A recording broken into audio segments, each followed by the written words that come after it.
O Homem do Gancho, estrada da floresta de Blackwater, Arkansas. Eu nunca deveria ter ignorado os avisos. Naquela noite, tudo começou como uma brincadeira. Eu e minha namorada, Jess, estávamos voltando de um show em Little Rock, o céu escuro como breu, sem uma única estrela para iluminar nosso caminho.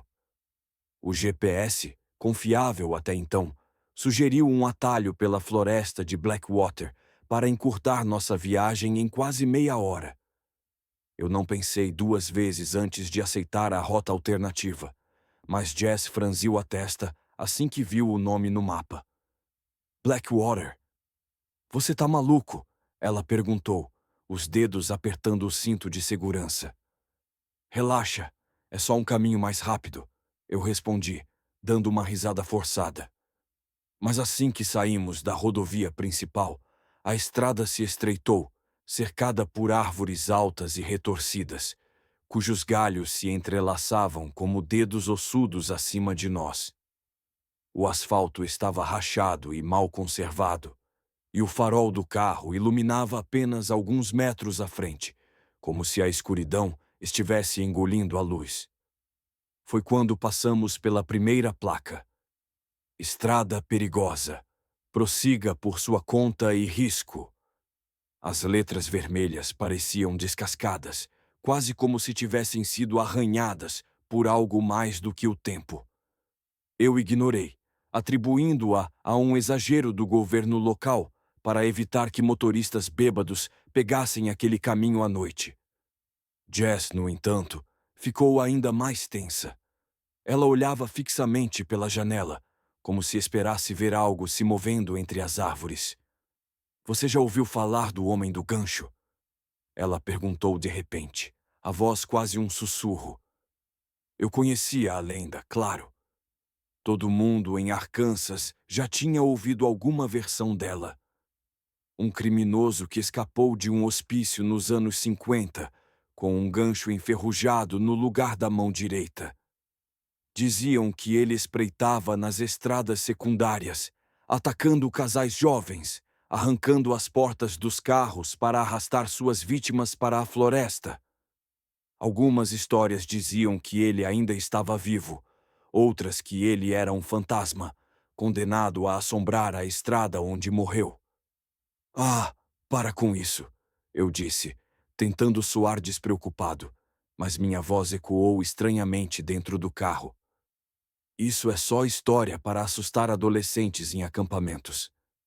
Jess não respondeu. Ela continuou olhando pela janela, os dedos agora torcendo a ponta do cinto. Foi então que ouvimos o primeiro barulho. Um clang metálico, agudo e distinto, como se algo de metal tivesse raspado no teto do carro.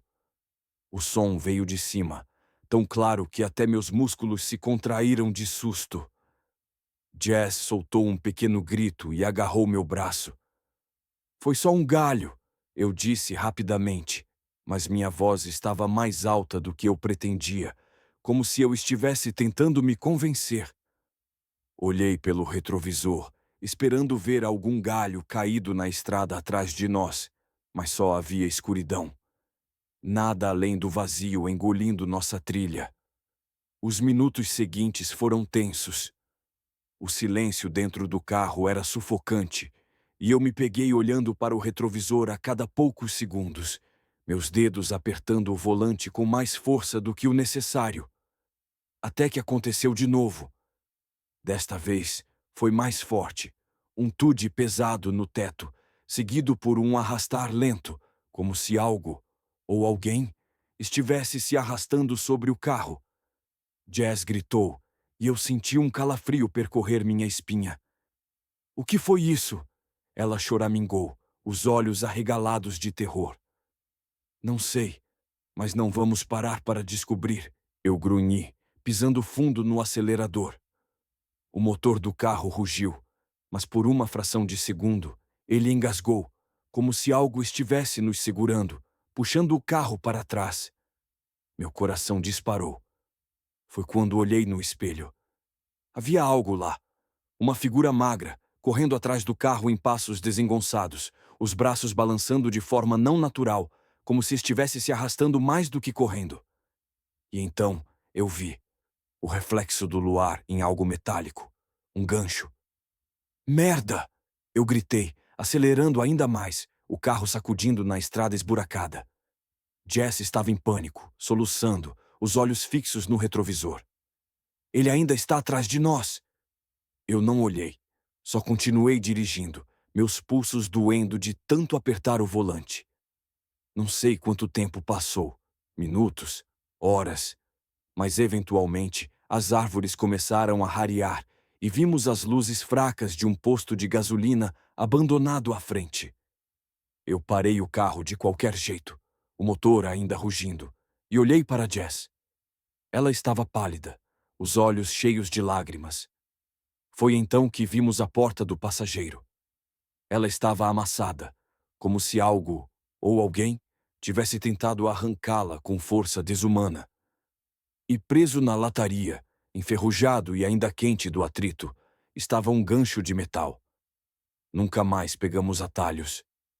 E até hoje, quando ouço um barulho no telhado de casa, eu me pergunto se foi só o vento, ou se alguém ainda está nos perseguindo. Eu nunca acreditei em fantasmas, até encontrar aquela boneca. Foi durante uma viagem de canoagem pelo rio Mississippi, perto de Baton Rouge. Eu e minha esposa, Jess, havíamos planejado um fim de semana tranquilo, longe do caos da cidade. O sol estava baixo, tingindo o céu de tons dourados e avermelhados, quando decidimos parar em uma pequena enseada para descansar. A água estava calma, quase como um espelho, refletindo as árvores curvadas que se inclinavam sobre a margem. Foi então que a vi. Sentada em uma pedra lisa, como se tivesse sido cuidadosamente colocada ali, estava uma boneca de porcelana. Ela era assustadoramente intacta para algo que, com certeza, deveria ter sido destruída pelas intempéries há muito tempo. Seu vestido de renda branca estava impecável, sem um único rasgo ou mancha de lama. Os olhos azuis, grandes e vítreos, pareciam seguir meus movimentos, e seus cabelos loiros, levemente encaracolados, estavam perfeitamente penteados, como se alguém tivesse acabado de arrumá-los. Que estranho! Jess murmurou, ficando atrás de mim. Eu me agachei para examiná-la melhor. A porcelana estava fria ao toque, quase gelada, apesar do calor do final da tarde. Havia algo nela que me perturbava profundamente, uma sensação de que estávamos violando algum tipo de santuário só por estarmos ali. Mas mesmo assim, não consegui deixá-la. Vamos levá-la, eu disse, pegando a boneca com cuidado. Jess franziu a testa. Você tá maluco? Isso é coisa de filme de terror. Joga isso de volta no rio. Eu balancei a cabeça, incapaz de explicar por quê, mas sentindo uma estranha compulsão em mantê-la. É só uma boneca velha. Talvez alguém a tenha perdido. Jess não pareceu convencida, mas não discutiu.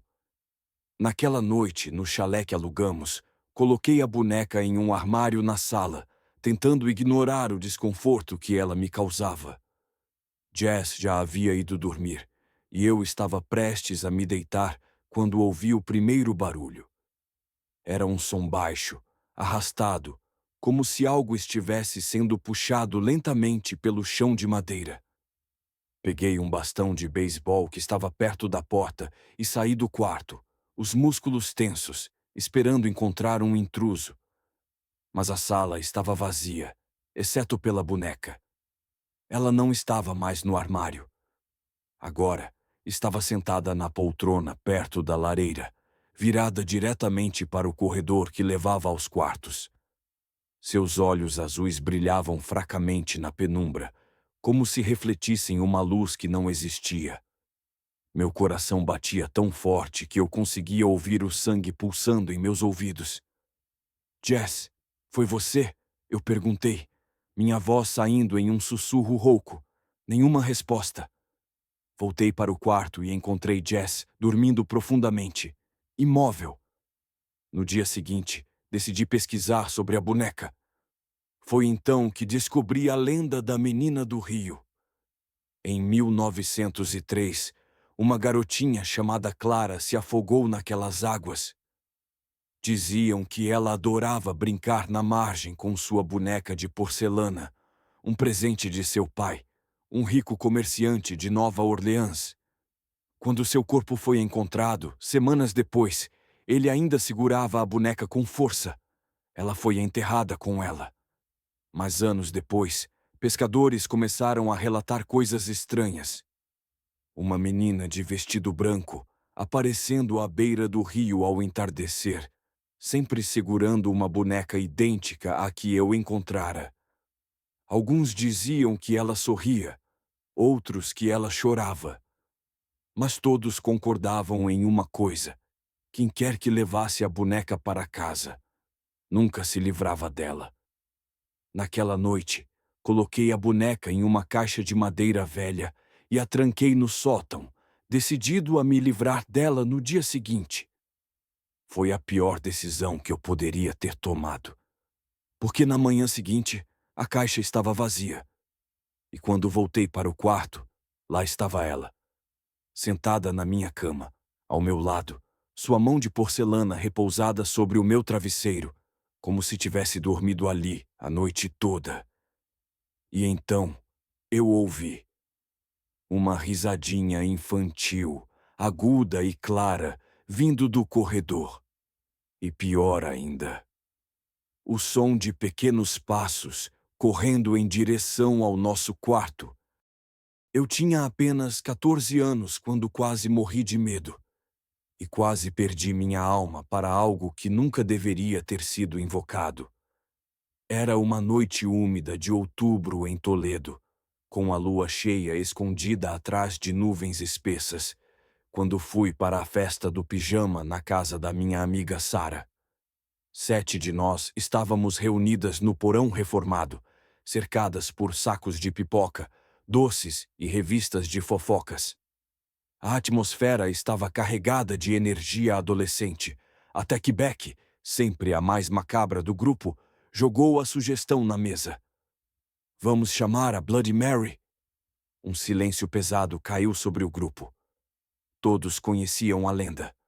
Uma mulher chamada Mary Worth, que havia morrido de forma horrível décadas atrás. Alguns diziam que foi assassinada pelo marido.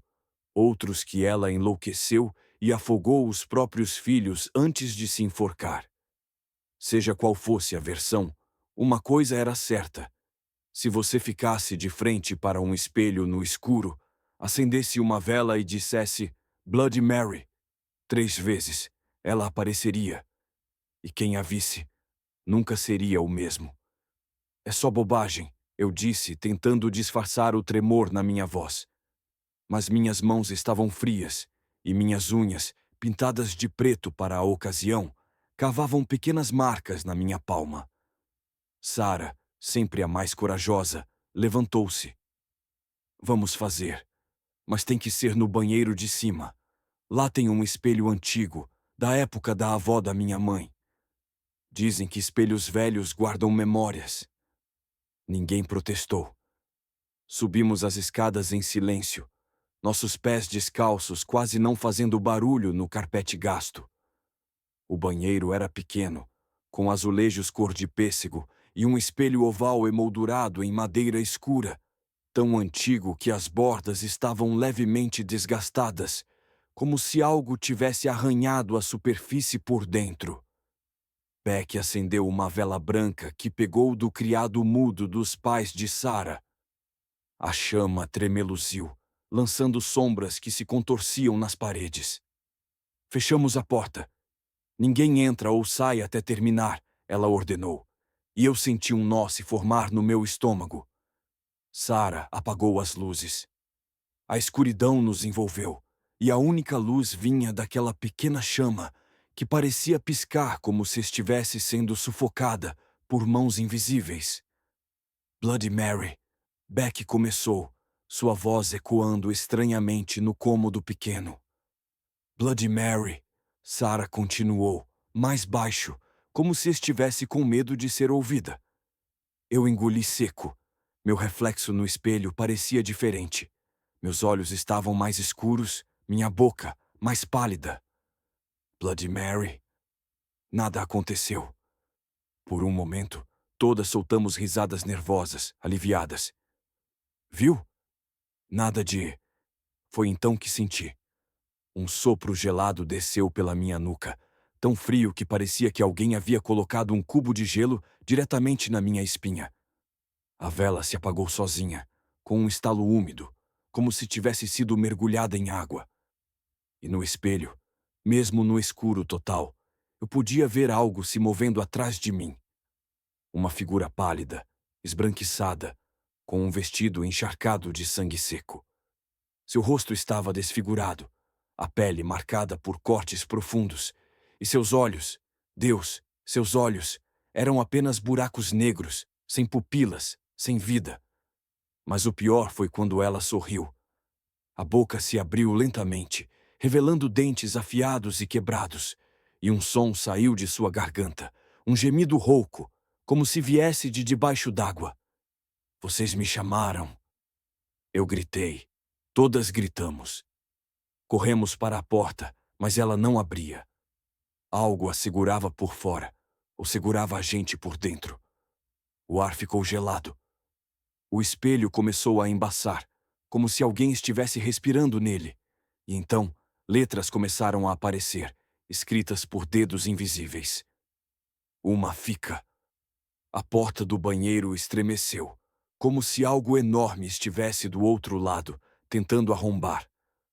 Quando a mãe de Sarah finalmente conseguiu abri-la, estávamos todas desmaiadas no chão. Ninguém acreditou na nossa história. Disseram que foi histeria, falta de ar, ou até intoxicação por algo que comemos. Mas eu sei o que vi. E até hoje, quando estou sozinha no banheiro, às vezes vejo, no canto do espelho, uma mancha vermelha que não some, não importa o quanto eu esfregue. E pior, às vezes quando olho por muito tempo, ela pisca de volta. A Estrada do Diabo. Sedona, Arizona. Nunca deveríamos ter parado para ajudar aquela mulher.